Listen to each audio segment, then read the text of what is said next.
I love you, ich liebe dich, je t'aime. Leonora is serving non-stop love, although around her there is floating some hate. We need to talk about it. Are you ready? Let's do this!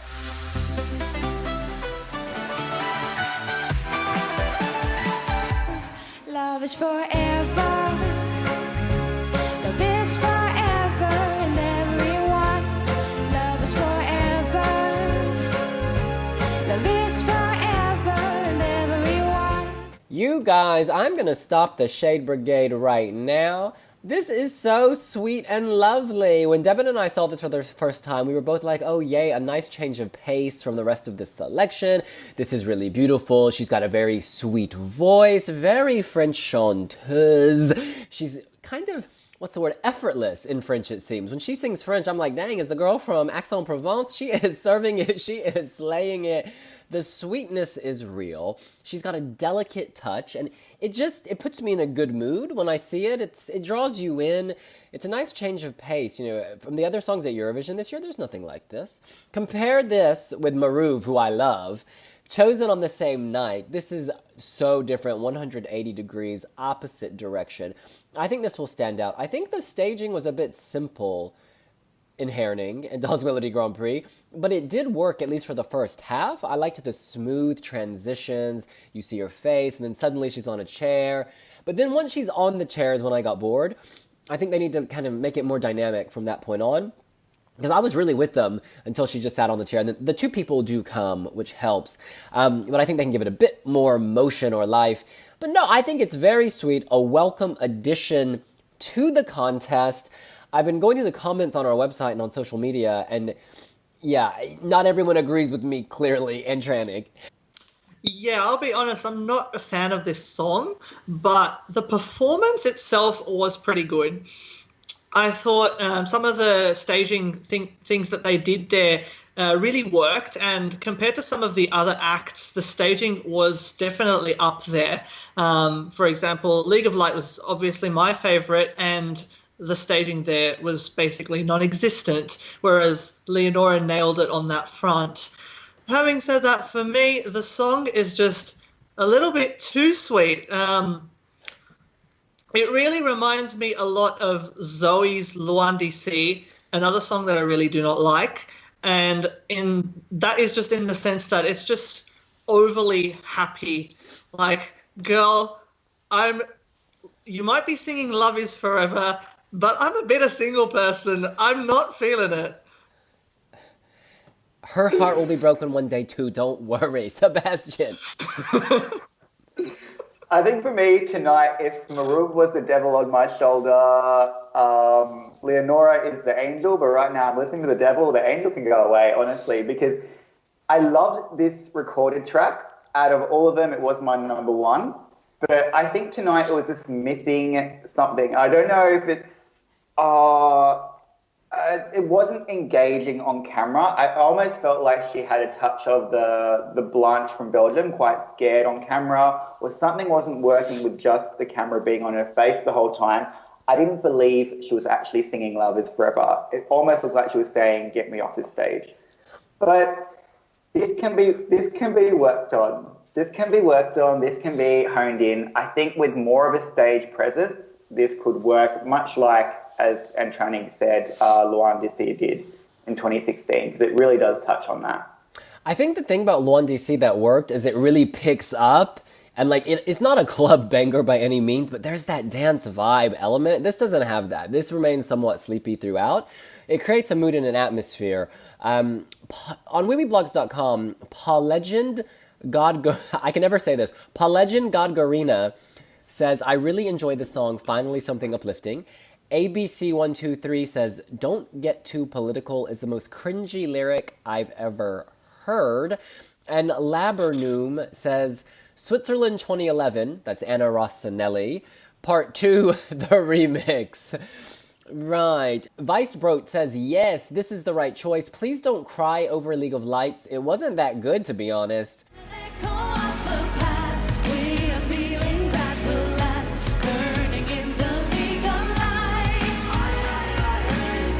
Okay, I really like League of Lights. I think that song creates, again, an atmosphere. I love the Greenlandic, but I think they just weren't given as much staging. Like, wasn't staging. There wasn't a big chair, and there wasn't no League of Lights. It was just two ladies singing, which is what hurt them in the end, I think. I completely agree with that. Definitely by far my favorite song coming into the national final. Like, League of Light was a 9.5 from me on the Wee Wee jury, and nothing else came remotely close to that. But live, it was literally non-existent. It was forgettable. It was, and honestly, going into the super final between Sigmund, League of Light, and Leonora, I was almost cheering for Sigmund at the end because League of Light was just completely empty on stage. It just did not work.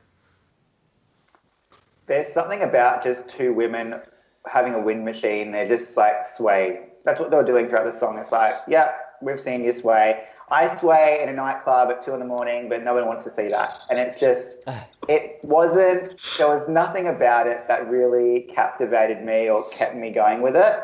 And that's why I think probably Leonora deserved to win out of the three of them, because Sigmund was on the other end of the spectrum where everything was going on stage.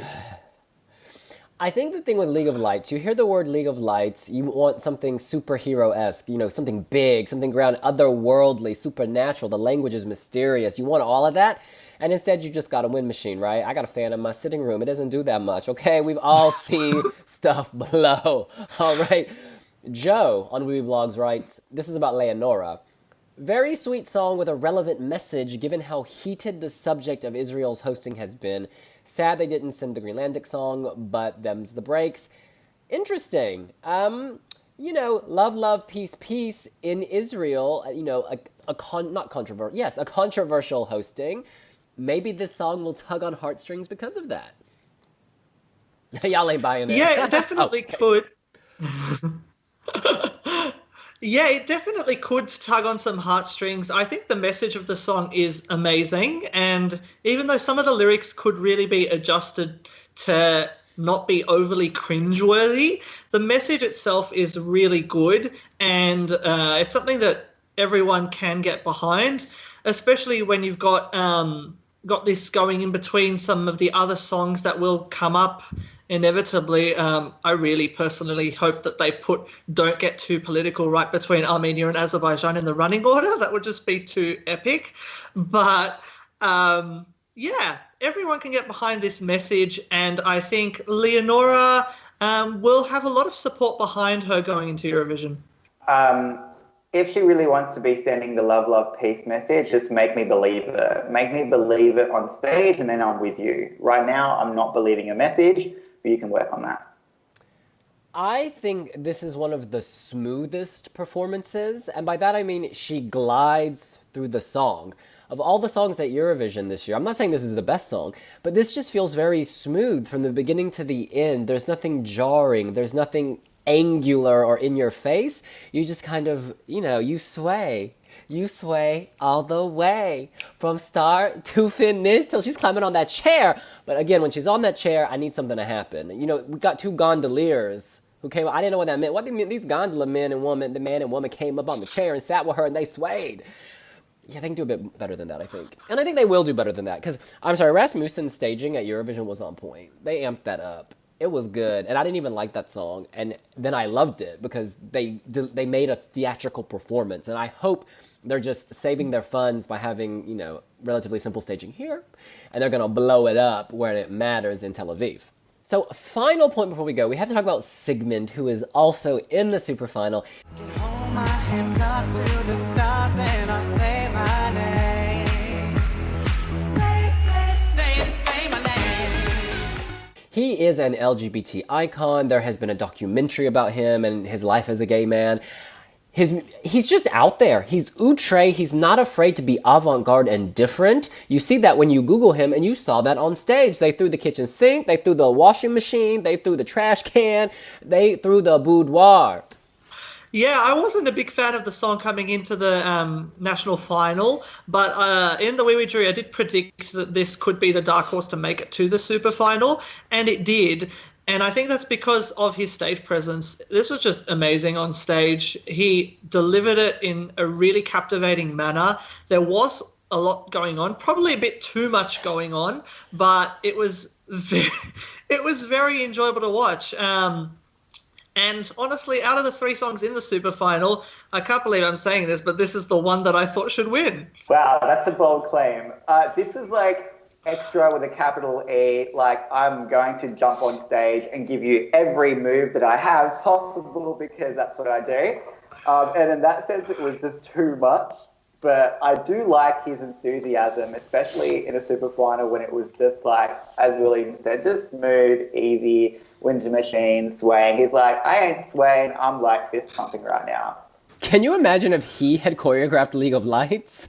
Oh my God. He would pull the Northern Lights out the sky and put them on the stage. It would have been really interesting. In any case, he did not win. Leonora won, and we will be seeing her on the road to Tel Aviv. What do you think? Is she the Queen of Denmark? Did she deserve to win? And how will she do at Eurovision? What advice do you have for DR? How would you make this more interesting? Or do you think it's already interesting enough? Let us know here on wiwibloggs. And if you're feeling the love, make sure to like this video. Subscribe, follow us on Insta, Facebook, Twitter. That's our main go-to now, right, William? Absolutely. Twitter, Instagram, y'all, and then the Facebook is still there. We'll see you later. Bye.